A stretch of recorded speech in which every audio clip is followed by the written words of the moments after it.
네, 안녕하세요. 커피도사입니다. 오늘은 파이코인 도둑 상장이 의미하는 것은 이란 주제로 영상을 만들어 봤습니다. 지금 핫 이슈죠. 연말에 정말 뜨겁게 지금 뜨거운 감자로 코인에 정말 이런 것들로 지금 이슈화가 되고 있는데, 파이코인 과연 이런 게 긍정적인 요소나 부정적인 요소들이 어떤 것들이 있는지 한번 오늘 영상으로 한번 담아봤습니다. 대부분의 그 거래소의 상장 그 메커니즘이나 순서들이 있어요. 프로세스들이 있는데, 코인원 같은 경우에는 홈페이지에 그런 프로세스가 잘 나와 있어서 대부분 여러분들이 상장이 가상화폐의 상장 순서가 어떻게 되는지 잘 모르고 계신 분들이 너무 많은 것 같아서 먼저 거래소의 상장 순서에 대해서 말씀을 드리겠습니다. 코인원 같은 경우에는 상장 순서가 프로세스가 이렇게 돼요. 그래서 처음에 거래 지원 프로세스에 대한 그 홈페이지에 가면 이렇게 나와 있습니다. 그래서 프로젝트의 거래 지원 예비 심사 신청을 합니다. 그러니까 신청서나 이런 거를 하겠죠. 우리가 가상화폐, 제가 오너라고 하면 우리가 이런 가상화폐를 만들었고 이런 백서를 가지고 있고 우리가 이런 프로젝트에 관련된 여러 가지 것들을 준비했다 해서 이런 예비심사 신청서를 제출합니다. 그러면 거래 지원 예비심사 부서나 심사위원회에서 이걸 심사하겠죠. 그리고 심사를 하고 돼서 긍정적인 이거 괜찮은 회사다 라고 하면 이제 프로젝트의 인터뷰 및 실사, 회사가 어떤 회사고 어떤 그 백서와 그 프로젝트를 진척도나 이런 것들을 보러 실사를 나오겠죠. 그런 다음에 진짜 본 거래 관련된 지원 심사를 하고 그 다음에 이거에 통과되면 이제 거래를 상장을 시켜주고 거래에 대한 지원이나 이런 것들을 하겠죠. 그래서 이렇게 순서 프로세스가 되어 있고요. 보시면은 그래서 거래 지원 심사 기준에는 크게 이런 기준들이 있습니다. 근데 이런 기준을 딱 이제 제가 말씀드릴 건데, 이런 기준들이 이미 파이코인은 다 준비가 되어 있습니다. 한번 볼게요. 가상자산의 기술적 안정성, 그래서 가상자산의 스마트 컨트롤 보안성 검토합니다.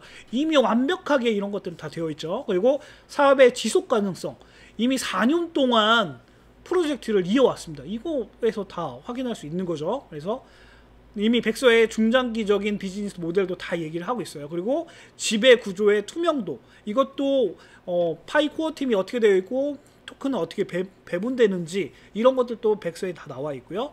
또 토큰 분배 계획도 마찬가지로 백서에 나와 있고요. 글로벌 시장성 이런 것들도 이미 파이오니어의 숫자들이나 가입자 숫자로 이런 글로벌 시장에 대한 계획들 이런 것들도 확보가 되어 있고, 커뮤니티도 마찬가지고요. 그죠? 그리고 팀 구성, 파이코어 팀이 어떻게 구성되어 있고 어떤 일을 하고 있으며 이런 것들도 이미 다 나와 있고요. 프로젝트 진척률, 이거 진척률도 이미 거의 제가 알기로는 이제 오픈 메인넷만 남았잖아요. 그러니까 거의 90% 이상 다 됐다고 보면 될 것 같아요. KYC가 좀 더디긴 하지만, 그래서 자금 세탁 위험 평가, 이거는 KYC를 통해서 더 투명하게 자체 KYC를 통해서 한다.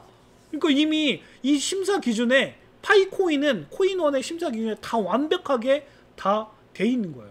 그러니까 정말 파이코인만큼 매력적인 코인이 없었던 거죠. 그러니까 후비나 다른 코인 이런 XT나 이런 글로벌 그 코인 회사에서 그냥 상장을 시킨 거예요. 먼저 이런 이유가 없었으면은 이런 기준이 안 돼 있는데 돈이 안 될 것 같은데 도둑 상장하지는 않습니다. 여러분들 잘 알고 계셔야 돼요. 그래서 일반 거래소의 상장 순서를 간략하게 설명을 드리면, 내가 암호화폐 회사 사장이다 라고 해서 암호화폐를 몇 년 동안 개발을 해요. 그래서 이제 개발 비용이나 이런 것들이 없으면 ICO를 통해서 좀 투자자에 대해서 투자를 더 받고, 또 이런 걸 통해서 이제 자금을 어느 정도 충전한 다음에 거래소에다 이제 거래심사위원회에 심사를 신청을 합니다. 신청하기 전에 이제 로비나 브로커를 통해서 우리가 아까 대부분의 그 가상화폐 회사들이 그 심사 기준에 미흡한 회사들이 많아요. 왜냐하면 개발 기간도 짧고 기술력이나 이런 것들도, 그 다음에 또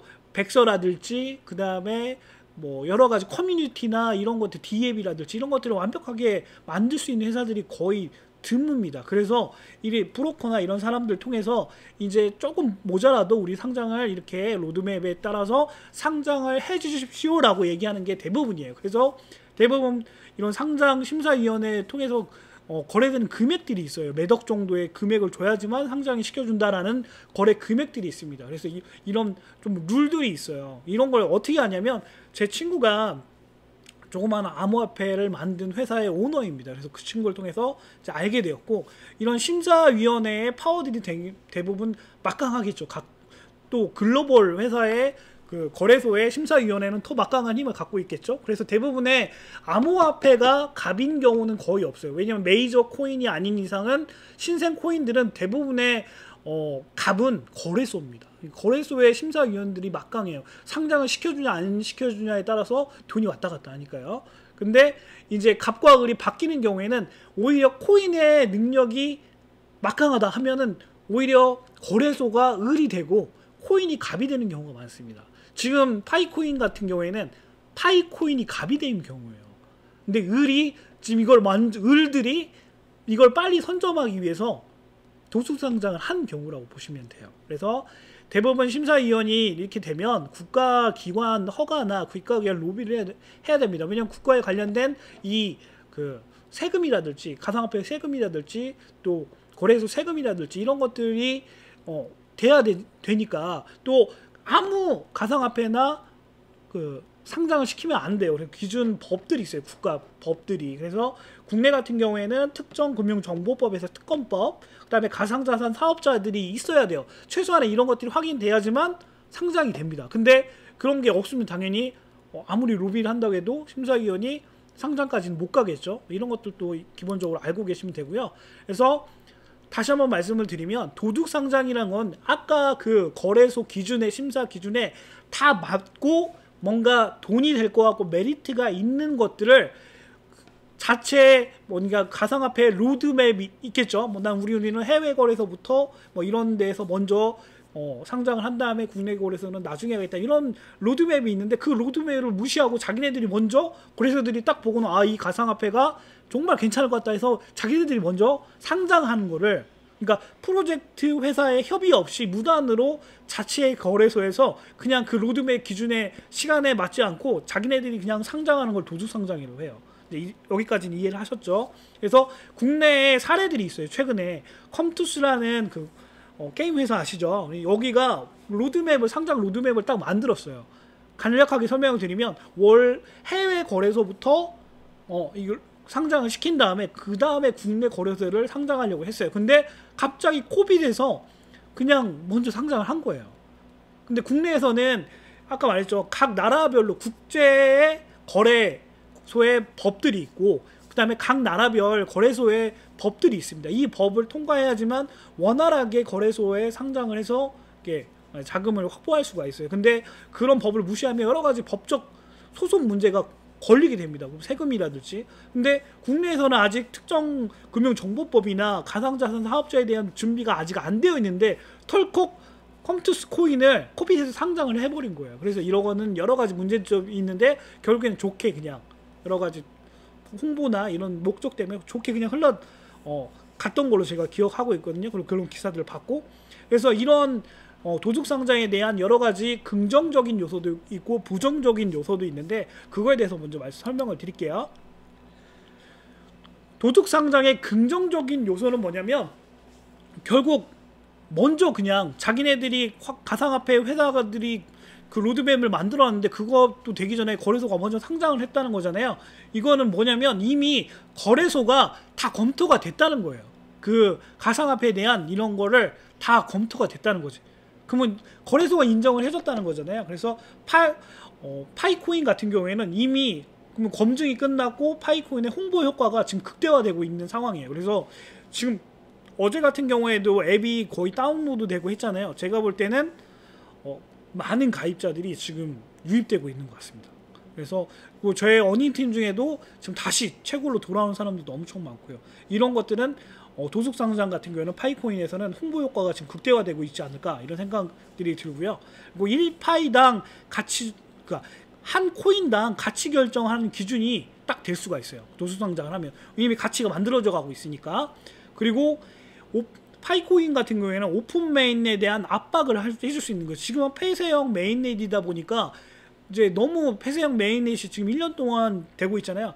이제 오픈 메인넷을 좀 더 촉진시켜 줄 수 있는 그 압박적인 압박의 효과가 있는 거죠. 그리고 네 번째로는 거래소들의 연쇄적인 상장을 유도해서 여러 거래소에서의 가치 기준이 되면 딱 그 가치가 결정이 되겠죠. 그래서 지금 후오비가 먼저 선두주자를 막 치고 나가고 있는데 너무 저는 되게 이게 고무적인 현상이라고 봐요. 그래서 옆에 보시면 제가 영상을 만들고 있을 때 그 기준 가격인데 네, 되게 좋죠. 특정 XT나 다른 비트코인 여기는 금액이 좀 낮은데 나머지 거는 벌써 300달러를 넘어가고 있습니다. 이것만 보면 흐뭇해요. 그래서 거래소들의 연쇄적인 상장을 유도할 수 있고요. 지금 5개 거래소인데 제가 볼 때는 새해 2023년이 되면 10개 이상의 거래소에서 파이코인을 물고 늘어지지 않을까. 그리고 그 10개 안에는 메이저, 진짜 메이저, 업비트라든지 이런 데들도 하지 않을까. 이런 생각을 하게 됩니다. 그래서 프로젝트의 로드맵을 신속하게 좀 달성할 수 있게끔 만들어지는 긍정적인 요소도 있고, 그 다음에 거래소에 대한 거대한 상장 수수료, 얘네들이 자체적으로 지네들이 원래는 거래소하고 거래를 해야 되거든요. 상장을 해줄 때는 상장에 관련된 이런 계약을 해요. 그래서 뭐 특정 거래소 같은 경우에는 몇 억씩 돈을 줘야지만 상장을 시켜주는 경우가 있어요. 근데 그런 상장 수수료에 대한 것들을 자기네가 먼저 그냥 상장 절차를 무시하고 상장을 했으니까 네, 수수료를 절감하겠죠. 이거는 뭐 파이코어 팀에서 이제 가져가는 거고, 그 다음에 도둑상장의 부정적인 요소를 이제 말씀을 드리면 프로젝트의 로드맵을 강제로 하기 때문에 일정들이 완전히 변경이 되겠죠. 그러면 완성도나 안정성에 좀 문제가 생길 수가 있어요. 그래서 이렇게 되면은 정말 그러면 안 되지만 파이 프로젝트가 와르르 무너질 수도 있는 상황이 벌어질 수도 있습니다. 그래서 이런 것들은 부정적인 요소예요. 그리고 거래소들에게 가치 결정 주도권을, 어떻게 보면 가치에 대한 이런 것들을 자기네 프로젝트에 있는 코어 팀이 좀 더 주도권을 가져야 되는데 거래소들에게 가치 결정에 관련된 주도권을 뺏기게 돼요. 이미 이제 도둑 상장이 됐기 때문에 그 결정권은 제가 볼 때는 뺏겼다고 봐도 무관할 것 같아요. 그래서 자체 덱스도 아마 기존 상장되어 있는 그 거래소들의 가치에 따라서 가지 않을까 이렇게 생각이 됩니다. 그래서 각 나라별 가상화폐 법규에 대해서 준비할 수가 없는 거죠. 국제적인 거래소에 대한 그 기준은 맞추겠지만 뭐 우리나라랄지 뭐 미국이라든지 일본이라든지 중국이라든지 이제 메이저 거래소들이 있는 메이저 국가에 대한 법규들이 또 다 다르잖아요. 그 각 나라별. 근데 그 법규들을 준비를 못 하는 거죠. 국내 같은 경우에도 아까 특정금융정보법, 특검법이나 가상자산 사업자 이런 것들을 내지 못했기 때문에 업비트에서도 지금 도수상장을 못하고 있는 걸로 제가 알고 있거든요. 만약에 이게 돼 있다고 하면 업비트나 이런 데들도 코인원, 코빗 이런 데도 다 상장을 하겠죠. 그리고 이제 눈치 봐가면서 그런 것들을 파이코어 팀에서 이렇게 얘기해서 이제 상장을 시키겠죠. 네. 아무튼 그리고 코인 가치가 급격하게 또 하락될 수 있는 요인들이 될 수도 있어요. 준비가 안 된 상태에서 원래 이제 더 많은 가치가 부여가 돼야 되는데 그 가치보다는 더 떨어지는 가치가 결정이 될 수도 있고, 그 다음에 기존 계약을 했던 아까 말씀드렸죠. 로드맵에 이런 거래소랑 우리가 이런 오픈 메인넷을 하고 이런 거래소랑 할 거다라고 이면 계약을 했을 수도 있어요. 근데 그 계약이 취소되면서 그 계약에 대한 계약 위반에 대한 이런 것들도 돈을 내야 될 수도 있는 상황이 또 있을 수 있겠죠. 그래서 파이코어 팀의 어떤 부정적인 요소일 수도 있는데, 아무튼 이런 도둑상장의 부정적인 요소들이 있을 수가 있습니다. 그래서 결론적으로 말씀을 드리면 제가 볼 때는 부정적인 요소도 있지만 긍정적 요소들이 더 강한 것 같아요. 그래서 파이코인 도둑 상장이 파이코인에 대한 홍보 효과도 정말 극대화시킬 수 있고 새로운 코인 판들을 만들어갈 수 있는 좋은 호재이지 않을까라고 저는 개인적으로 생각하고 있습니다. 그래서 2023년도가 엄청 기대가 되고요. 오픈 메인넷도 임박했다고 저는 생각합니다. 그래서 1월 안에 오픈 메인넷이 열리지 않을까 이런 생각들을 하고 있고요. 여러분들 이제 오픈 메인넷이 열리게 되면 엄청나게 많은 가입자들이 유입이 됩니다. 그러면 당연히 채굴 속도는 더 급감하겠죠. 그러니까 여러분들이 정말 제대로 채굴할 수 있는 날은 이제 얼마 안 남았어요. 그러니까 한 개라도 더 많이 채굴하셨으면 좋겠습니다. 이제 좋은 날이 옵니다.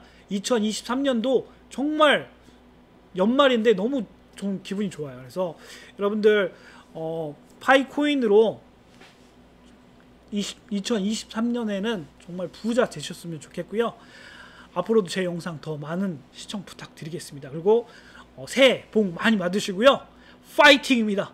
오늘 영상은 여기까지 마치겠습니다. 감사합니다.